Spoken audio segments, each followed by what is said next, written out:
Good evening students, basic ইংলিশের আরো একটি ইম্পর্টেন্ট ক্লাসে চলে এসেছি। This is translation for all, সকলের জন্য আজকে ট্রান্সলেশনগুলো দিলাম ওয়ান লাইনার হিসাবে। দেখো, কনসেপ্ট যদি তোমাকে বিল্ড করতে হয় তো ওয়ান লাইনার ট্রান্সলেশনগুলো তোমাকে কিন্তু প্র্যাকটিস করতে হবে, না হলে কখনোই তুমি প্যাসেজ ট্রান্সলেশন করতে পারবে না। যাই হোক, স্ক্রিনশটের জন্য কয়েক সেকেন্ড সময় দিচ্ছি।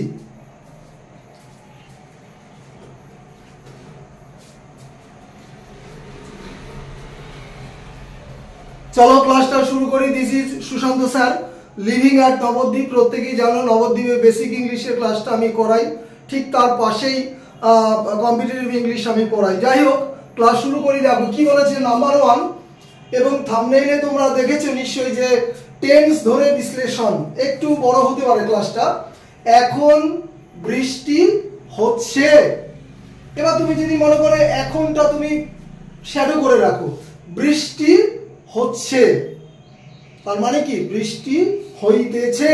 তাহলে প্রেজেন্ট কন্টিনিউয়াস টেন্সে, ইন্ডিভিজুয়াল টেন্সের ক্লাসগুলো অবশ্যই ফলো করবে। তাহলে বৃষ্টি হচ্ছে প্রেজেন্ট কন্টিনিউয়াসে। ডাইরেক্ট যদি তুমি সাবজেক্ট খুঁজে না পাও তখন সময় সূচক বোঝাতে ইন্ট্রোডাক্টরি ইট বসিয়ে দেবে, ইট। তাহলে ইট ইজ রেইনিং, বৃষ্টি হচ্ছে। এখন ইংরেজি কি হবে? নাও। ঠিক আছে, অনেকে নাওটাকে প্রথমে লিখে কমা দিয়ে ইট ইজ রেইনিং ও লিখতে পারে। নেক্সট দেখো, ছেলেরা মাঠে খেলছে। খেলছে মানে কি? খেলিতেছে। তাহলে তেছি, তেছে, এরকম যদি বোঝায় প্রেজেন্ট কন্টিনিউয়াসে হয়। গঠন প্রত্যেকেই জানো, সাবজেক্ট, সাবজেক্ট অনুযায়ী অ্যামিজার, ভার্বের সাথে আইএনজি, তারপরে আদার্স পার্ট যেটাকে তোমরা কমপ্লিমেন্ট বলো। দেখো, অনেকে ভাবে যে দা বয়েজ লিখবো না শুধু বয়েজ লিখবো। ভালো করে বুঝবে, যখন গুলি গুলো এমন বোঝাবে ছেলে গুলি, ঠিক আছে, তখন তুমি দা লাগিয়ে দেবে, নচেত লাগাবে না। তাহলে ছেলেরার জন্য নিলাম বয়েজ, বয়েজ প্লুরাল নাম্বার, অ্যামিজারের আর হলো, কন্টিনিউয়াসের জন্য ভার্বের সাথে আইএনজি যুক্ত হলো। কোথায় খেলছে? In the field. তাহলে পরপর দুটো প্রেজেন্ট কন্টিনিউয়াসে দিলাম। নেক্সট, তোমরা গতকাল কোথায় গিয়েছিলে? দেখো, এখানে তুমি এই যে কোথায়, এটা প্রত্যেকেই জানো হয়ার, কিন্তু এই গতকাল শব্দটা দেখে আমি বুঝে নিলাম ইয়েস্টারডে। কোন সেন্টেন্স পার্টে যদি ইয়েস্টারডে বা গতকাল বোঝায় সিম্পল পাস্ট হয়। সিম্পল পাস্টের কি গঠন? সাবজেক্ট ভি2 আদার্স, আদার্স এর মধ্যে অবজেক্ট বা কমপ্লিমেন্ট দুটোই থাকতে পারে, নাও থাকতে পারে। যাই হোক, তাহলে এখানে বাক্যটা দেখো প্রশ্ন সূচকে আছে। তুমি যদি মনে করো কোথায়টা বাদ দেব, তাহলে তোমরা গতকাল গিয়েছিলে, তখন কি হতো? তোমরার জন্য ইউ নিতাম, গিয়েছিলের জন্য গোটাকে ওয়েন্ট করতাম। তাহলে তোমরা গিয়েছিলে, তারপরে ইয়েস্টারডে লিখে দিলাম। মিনিংফুল হয়তো হতো না, কিন্তু যখনই বলেছে যে কোথায়, তাহলে কোথায় ইংরেজি কি হয়? হয়ার। এবার সিম্পল পাস্টের প্রশ্ন সূচকের কি রুলস, যে ডাব্লিউএইচ ওয়ার্ড এখানে হয়ার বসে গেল কোথায়ের জন্য, তাহলে তুমি এখানে সাবজেক্টের আগে ডিড নিয়ে আসবে, ডিড। যখন তুমি ডিড নিচ্ছ তখন কিন্তু ওটা ভি2টা ভি1 হয়ে যাবে, কারণ এই সাহায্যকারী ভার্বটাই ভি2র কাজ করছে। তাহলে where did you go yesterday. Next, আমরা একটি গাড়ি কিনেছি। কিনেছি মানে সাধু ভাষায় চলে যাও, কিনিয়াছি।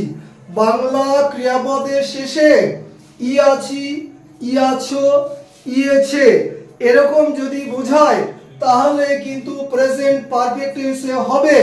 প্রেজেন্ট পারফেক্ট টেন্সের স্ট্রাকচার সকলেই জানো, সাবজেক্ট অনুযায়ী হ্যাভ হ্যাজ, ভার্বের থার্ড ফর্ম, আদার্স।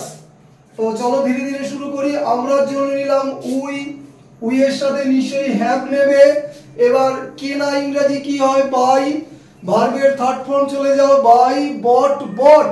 তাহলে উই হ্যাভ বট আ কার, এটা অবশ্যই অবজেক্ট। আমরা কিনেছি, কি কিনেছি? একটি গাড়ি।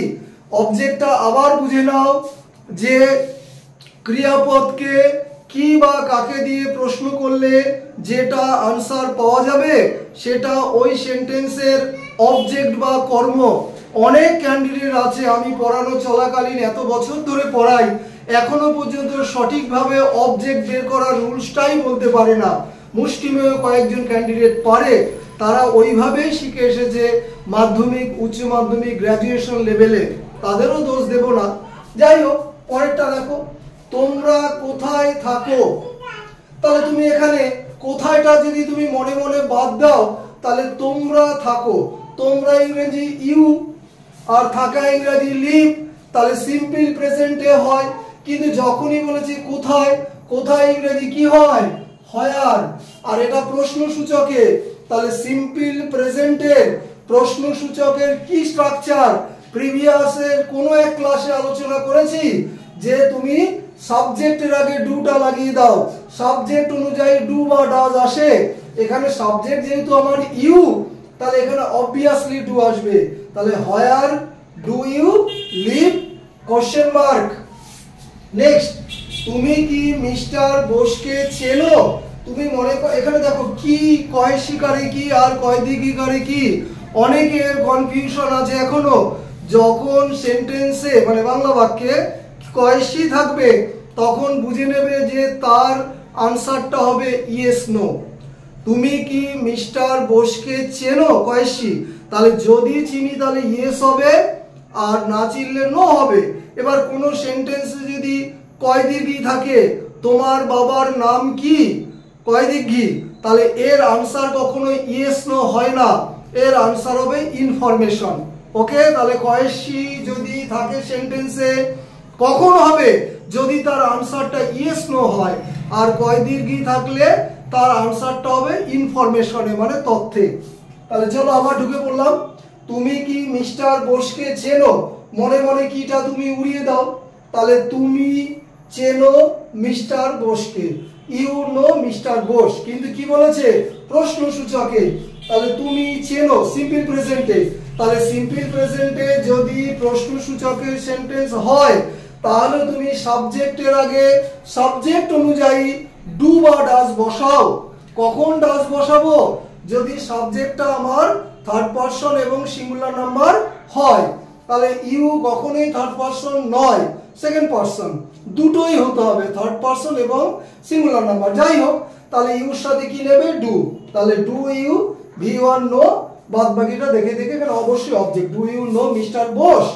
নেক্সট, তুমি কি কলকাতা যাচ্ছ, আবার মনে মনে তুমি কিটা উড়িয়ে দাও, তাহলে তুমি কলকাতা যাচ্ছ, তখন কি হতো you are going to Kolkata, simple প্রেজেন্টে সরি প্রেজেন্ট কন্টিনিউয়াসে, you are going to Kolkata, তুমি কলকাতা যাচ্ছ, প্রেজেন্ট কন্টিনিউয়াসে, ভালো করে মনে রাখবে।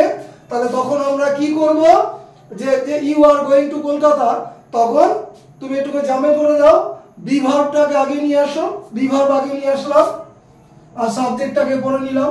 তাহলে are you going to Kolkata, তুমি কি কলকাতা যাচ্ছ, কয়সি ভালো করে দেখে নাও, যদি যাচ্ছি বোঝায় তাহলে ইয়েস, না গেলে বোঝাবে no.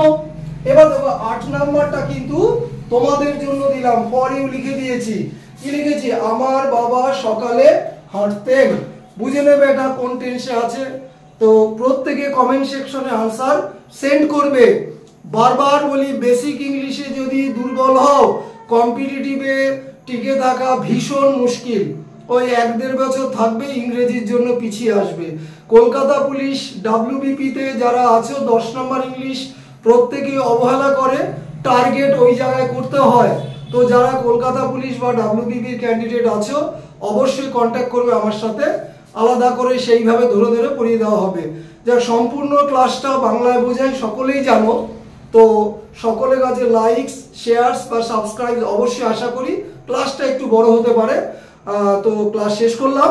Have a good night.